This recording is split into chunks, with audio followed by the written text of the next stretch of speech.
Comprendre les clés primaires et les clés étrangères, c'est maîtriser les fondations des bases de données relationnelles. Sans ces mécanismes, impossible de garantir l'intégrité de vos données. La clé primaire identifie chaque ligne de façon unique. Elle peut être simple avec un entier, auto-incrémentée avec auto-increment, ou composite en combinant deux colonnes. Deux lignes ne peuvent jamais partager le même identifiant, et la valeur nulle est interdite. La clé étrangère relie deux tables entre elles. Ici, utilisateur id dans la table commande pointe vers le champ id de la table utilisateur. L'option on delete cascade supprime automatiquement les commandes si l'utilisateur est supprimé. Restrict interdit la suppression, et set null place la valeur à null. Voyons maintenant une relation un à n en SQL, avec une démonstration en direct.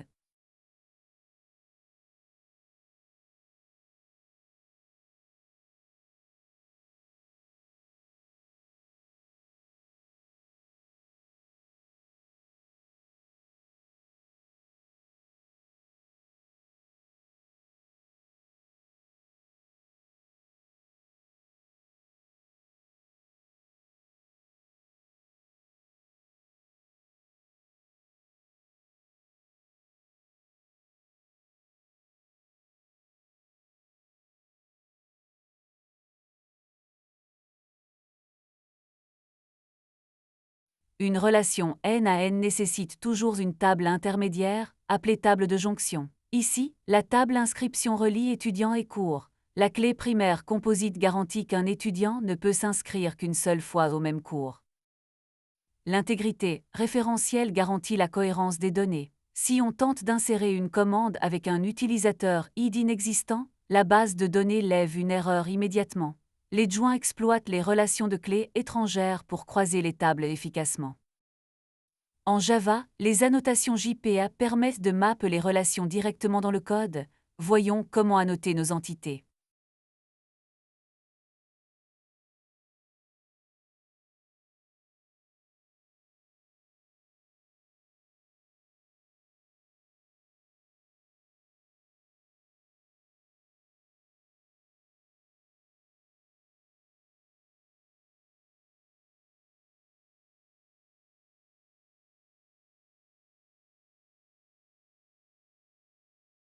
Quelques bonnes pratiques importantes.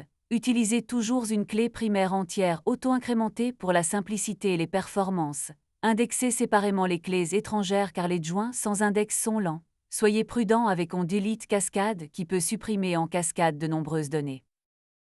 Les clés primaires existent en plusieurs variantes. L'entier auto-incrémenté est simple et compact. L'UID convient au système distribué mais prend plus d'espace. La clé naturelle comme email évite une colonne supplémentaire mais elle peut changer. La clé composite garantit l'unicité sur plusieurs colonnes.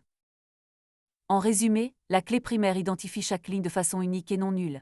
La clé étrangère lie deux tables et garantit l'intégrité référentielle. Pour une relation n à n, la clé étrangère se place côté n. Pour du n à n, on crée une table de jonction avec deux clés étrangères. En Java, JPA utilise les annotations id generated value many to one et joint column. Sans clé, une base de données n'est qu'un tableau.